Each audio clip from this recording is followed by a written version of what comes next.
الحمدللہ رب العالمین والعاقبۃ للمتقین والصلاة والسلام علی سید الانبیاء والمرسلین اما بعد فاعوذ باللہ من الشیطان الرجیم بسم اللہ الرحمن الرحیم اللہم صلی علی سیدنا شفیعنا و مولانا محمد معدن الجود والکرم وآلہ وبارک وسلم۔ الحمدللہ سلسلہ تذکرہ صوفیہ نقشبند کے تحت پچھلے ہمارے پارٹ 1 پروگرام کے اندر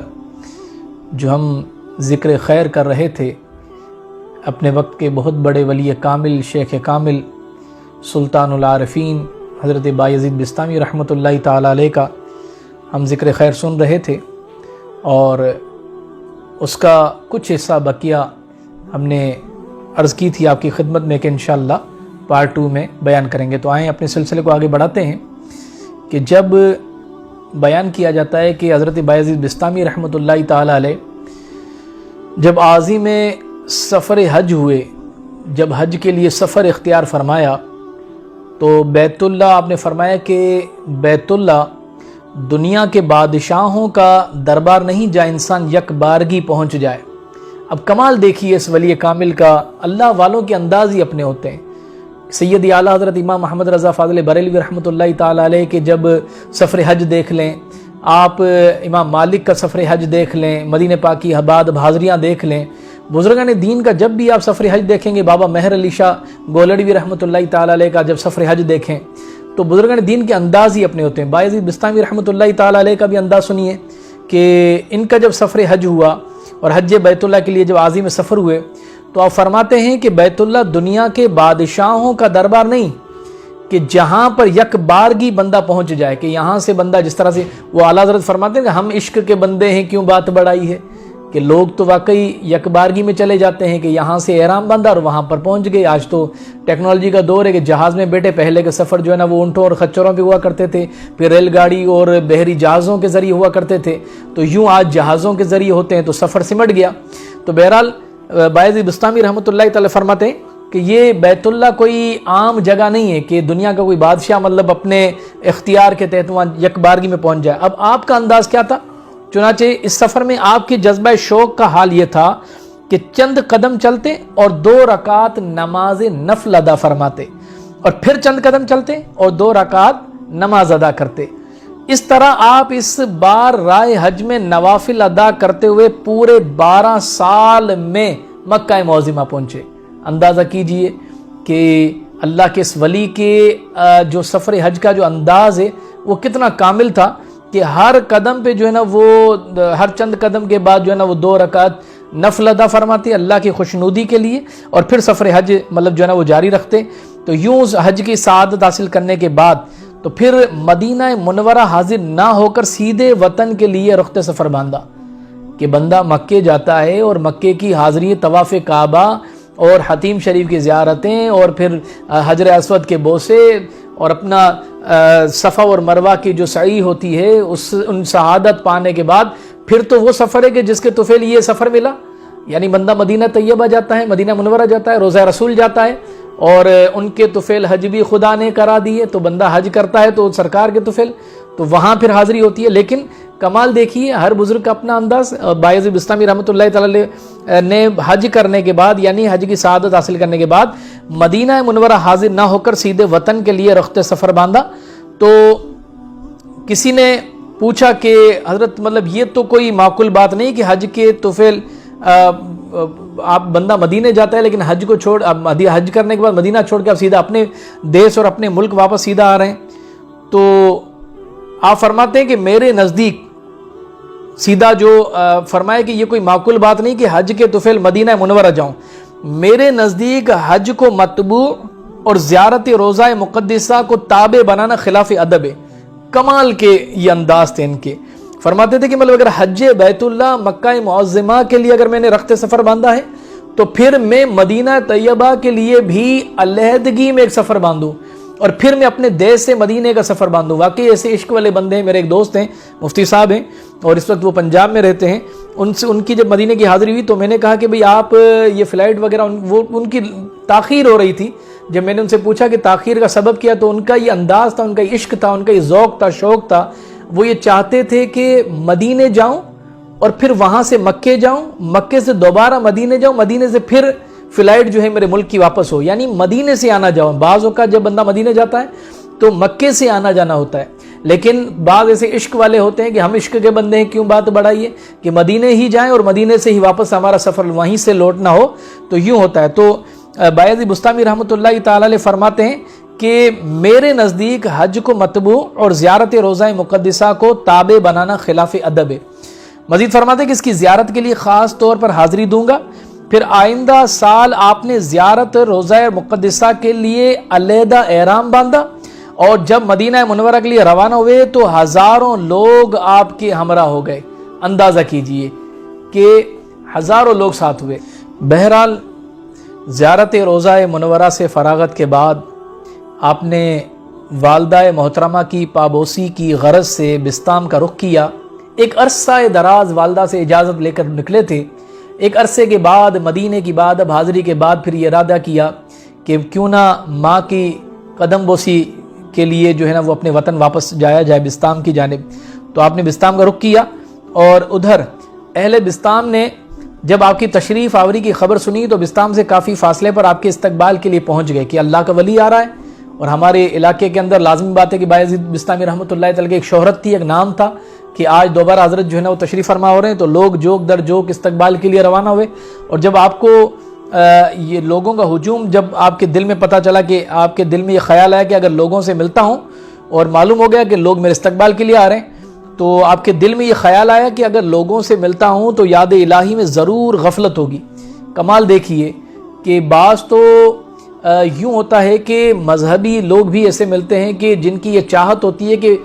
ہمارے بھلے استقبال کے لیے ایک بھیڑ باڑ آئے، لیکن اللہ والے ان بھیڑ باڑ سے دور بھاگا کرتے تھے۔ واقعتاً وہ خلوت کے اندر جو ہے نا وہ زیادہ اللہ تبارک و تعالیٰ کی خوشنودی بہتر انداز میں حاصل کرنا جانتے تھے، اور یہ جلوت سے دور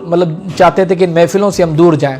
تو بہرحال ان کے دل میں یہ خیال ہے کہ لوگوں سے ملوں گا تو یاد الہی میں ضرور غفلت ہوگی، لہٰذا آپ نے لوگوں کو اپنی ذات سے متنفر کرنے کے لیے، یہ بزرگان دین کا انداز ہوتا ہے کہ اپنے ظاہراً نفس کو تابع کرنے کے لیے اور اپنے نفس کو سزا دینے کے لیے کہ وہ اس بات پر کہیں بے لگام نہ ہو جائے، اور لوگوں سے ظاہراً متنفر کرنے کے لیے ترکیب کی کہ ماہ رمضان کے باوجود دن میں لوگوں کے مجموعے کے سامنے کھانا تناول فرمانا شروع کر دیا۔ اب تمام ظاہرین عقیدت مندوں نے جب آپ کا یہ عمل دیکھا تو یہ کہتے ہوئے واپس ہو گئے کہ جو شخص ماہ رمضان کا احترام نہ کرے تو وہ ہرگز اللہ کا ولی نہیں ہو سکتا۔ اور آپ نے جب دیکھا تو خوش ہو کر فرمایا اگرچہ میں نے اجازت شرعی پر عمل کیا لیکن لوگ برا سمجھ کر مجھ سے جو برگشتہ ہو گئے اور مجھ سے متنفر ہو کر ظاہراً چلے گئے، جبکہ میں نے یہ شرعی تقاضوں حدود شرع میں ہی رہ کر عمل کیا تھا۔ اندازہ کیجئے بہرحال یہ صوفیاء کے اپنے انداز ہیں بزرگوں کے۔ اب آئیے کہ بایزید بستامی رحمۃ اللہ تعالی علیہ کی جب ان کی والدہ کی بارگاہ میں جب دوبارہ حاضری ہوئی، والدہ کی خدمت میں جب یہ آئے، تو جب آپ اپنے مکان پر پہنچے تو دروازے سے کان لگا کر والدہ کو سنا کہ وہ وضو کرتے ہوئے کہہ رہی تھیں، فرما رہی تھیں کہ اے اللہ میرے مسافر کو مصائب و آلام سے بچا، کہ راحت عطا فرما اور بزرگوں سے اس کو خوش رکھ اور اچھا بدلہ دے۔ یہ سنتے ہی آپ پر رکت طاری ہو گئی، دیر تک روتے رہے، پھر دروازے پر دستک دی تو والدہ نے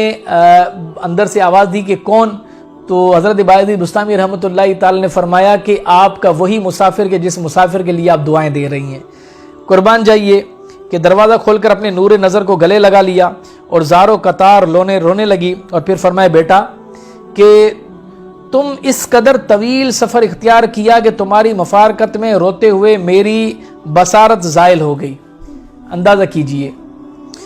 اور غم کے بوجھ سے کمر خم ہو گئی۔ حضرت ابو یزید بستامی رحمۃ اللہ تعالی علیہ فرماتے ہیں کہ مجھے جتنے بھی مراتب حاصل ہوئے وہ سب والدہ ماجدہ کی اطاعت اور خدمت گزاری کے سبب حاصل ہوئے۔ ایک بار کا واقعہ ہے کہ سردی کا موسم تھا اور رات کافی سرد تھی۔ حضرت بایزید بستامی رحمۃ اللہ تعالی فرماتے ہیں کہ میری والدہ کو پیاس لگی، اور اتفاق ہے کہ پانی نہ سراہی میں تھا اس وقت میں، نہ گڑھے میں تھا، اور میں پانی لینے کے لیے گھر سے باہر گیا اور سخت سردیوں کی رات تھی، پانی اپنے گڑھوں میں بھی جم چکا تھا۔ تو بہرحال جس طرح سے پانی میں لے کر اپنے گھر کے پیالے کے اندر جیسی آیا اور اپنی والدہ محترمہ کے پاس پہنچا تو میری والدہ اس وقت میں سو چکی تھی، آرام کر رہی تھی۔ تو بنیت ادب میں نے انہیں جگانا مناسب نہ سمجھا اور ان کی خدمت گزاری اور جذبہ اطاعت کے تحت میں وہیں پر کھڑا رہ گیا۔ تو عقل انسانی اور یہ کہتے بندے کی عقل تو یہ کہتی ہے کہ اگر والدہ کی ادب بھی کرنا ہو، وہ اگر یا تو اسے جگا دیا جائے کہ ماں کو پانی دے دیا جائے، پیش کر دیا جائے۔ اگر والدہ کو جگانا بے ادبی کے زمرے میں آتا ہے تو پھر یا تو بندہ وہیں پر پانی ڈھانپ کر رکھ کر اور پھر خود آرام کر لے، تو یہ بھی کوئی بے ادبی کے زمرے میں نہیں آئے گا۔ لیکن یہاں پر ادب کا تقاضا بایزید بسطامی اللہ کے ولی کا یہ تھا، اور والدہ اور والدین کی اطاعت اور اطاعت گزاری کا جذبہ سرشار کے اندر اتنے محو تھے، اور یہ انداز تھا آپ کا کہ والدہ سوئی ہوئی ہیں، جگانا بے ادبی تصور کر رہے ہیں، اور آپ اس خیال سے وہاں کھڑے ہو گئے کہ کہیں میں آرام کے لیے چلا جاؤں اور والدہ کی آنکھ کھل جائے اور والدہ کو کہیں پانی نہ ملے تو پھر ان کو کسی نہ کسی پریشانی کا سامنا اٹھانا پڑے گا۔ تو اسی جذبے کے تحت آپ وہیں کھڑے رہے۔ جب صبح آپ کی والدہ کی آنکھ کھلی تو آپ پانی لے کر کھڑے تھے، اور سردیوں کی اتنی سخت رات تھی کہ پیالے کے اندر پانی منجمد ہو چکا تھا، یعنی جم چکا تھا۔ تو آپ کی والدہ نے کہا کہ بیٹا آپ پانی رکھ کے آپ خود سو جاتے یا تو مجھے جگا دیتے۔ تو آپ نے فرمایا تھا کہ امی جان اگر میں آپ کو جگاتا تو میرا جو ادب ہے وہ مجھے اجازت نہیں دے رہا تھا، اور لیکن میں آرام کے لیے چلا جاتا تو اگر آپ کی پیچھے آنکھ کھلتی تو آپ کو کسی نہ کسی پریشانی کا سامنا اٹھانا پڑتا۔ اس جذبہ شوق اطاعت کو دیکھتے ہوئے والدہ نے آپ بایزید بسطامی رحمۃ اللہ علیہ فرماتے ہیں مجھے وہ دعائیں دیں کہ آج جو مقام میں نے حاصل کیا یقیناً وہ اللہ تبارک و تعالیٰ نے میری والدہ کی دعاؤں کے سبب مجھے وہ مقام عطا کیا۔ اسی طرح سے ایک شب کی بات ہے، آپ فرماتے ہیں کہ والدہ ماجدہ نے مجھ سے فرمایا کہ دروازے کا ایک پٹ کھول دو۔ یہ دروازے کا جو پلڑا ہوتا ہے تو یہ 2 پلڑوں پر مشتمل دروازہ تھا، تو آپ نے فرمایا، والدہ نے فرمایا کہ جاؤ بیٹا دروازے کا ایک پٹ کھول دو۔ تو کہا فرماتے ہیں کہ لیکن میں دروازے کے پاس پہنچ کر رات بھر اسی شش و پنج میں مبتلا رہا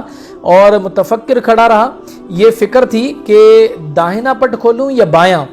کہیں ایسا نہ ہو کہ ان کی مرضی کے خلاف غلط پٹ کھل گیا تو ان کی ناراضگی یا حکم عدولی کا سبب بن جائے۔ صبح کو والدہ نے جب یہ دیکھا تو میرے لیے بارگاہ عزدی میں دعا کی۔ آپ فرماتے ہیں کہ جو چیز مجھے ریاضت و مجاہدے سے نہ ملی وہ والدہ کی اطاعت سے مل گئی، الحمدللہ۔ اور اسی طرح سے ایک اور واقعہ ملتا ہے کہ آپ کا ایک مرید تھا جو 30 سال سے آپ کی خدمت میں رہتا تھا۔ جب بھی آپ کی خدمت کے لیے حاضر خدمت ہوتا، آپ کا مرید فرماتا ہے کہ جب بھی میں حضرت کی خدمت میں جاتا حضرت مجھ سے میرا نام پوچھتے، اور میں نے آپ کی خدمت میں یہ عرض کی کہ حضرت کیا آپ مجھ سے مذاق کرتے ہیں؟ تو حضرت بایزید بسطامی رحمۃ اللہ تعالی نے فرماتے ہیں کہ اللہ کی قسم میں تم سے مذاق نہیں کرتا، وجہ یہ ہے کہ میرے قلب و روح میں اللہ کا نام اس طرح گھر کر گیا ہے کہ مجھے تمام نام بھول گئے، اور اس لیے اس کے نام کے سوا مجھے کسی کا نام یاد نہیں رہتا۔ اللہ اکبر۔ جو خادم خاص، جو مرید خاص، جو عقیدت مند 30 سال سے حضرت کی خدمت سر انجام دے رہا ہو، ہمہ وقت حضرت کی نگاہوں کے اندر ہو، جب بھی حضرت کے سامنے ہو، لیکن حضرت کا منبع و مرکز جو توجہ کا تھا وہ اللہ کی ذات تھی، ذکر الہی تھا، پورا دل کا جو منبع اور مرکز اور توجہ کا مبذول جو مکمل دل تھا وہ اللہ کی جانب تھا۔ تو اسی وجہ سے آپ کی توجہ کے اندر آپ اللہ کی توحید اور اس کے ذکر کے اندر اتنا استغراق ہوتا کہ آپ اپنے مرید خاص کو بھی جب بھی حاضر خدمت ہوتا تو ان کا نام پوچھنا پڑتا۔ اور ایک بار کا واقعہ، کسی نے دروازے پر دستک دی تو آپ نے پوچھا کون ہے، کس کی تلاش ہے؟ اندر سے باہر سے کسی پوچھنے والے نے کہا کہ مجھے بایزید سے ملنا ہے اور مجھے ان سے ملاقات کرنی ہے۔ تو آپ نے فرمایا کہ میں خود بایزید کو 30 سالوں سے ڈھونڈ رہا ہوں، مجھے ابھی تک نہیں ملا۔ اللہ اکبر۔ جب ذوالنون مصری، یہ اللہ کے بہت بڑے ولی ہیں، ان کے سامنے اس واقعے کا تذکرہ کیا گیا تو انہوں نے فرمایا وہ خاصان خدا کی طرح خدا کی رحمت میں گم ہو گئے تھے۔ اندازہ کیجئے کہ اللہ کے ولی کا جو ہے نا یہ انداز تھا۔ حضرت بایزید بسطامی رحمۃ اللہ تعالی علیہ کا خلق خدا کے ساتھ اس نے سلوک اور جذبہ ہمدردی کے تو بے شمار واقعات ہیں، لیکن طوالت سے بچنے کی غرض سے صرف ایک ہی واقعہ جو آپ کا بہت مشہور و معروف ہے، کتابوں میں ملتا ہے، یقیناً آپ کے علم میں بھی ہوگا۔ تو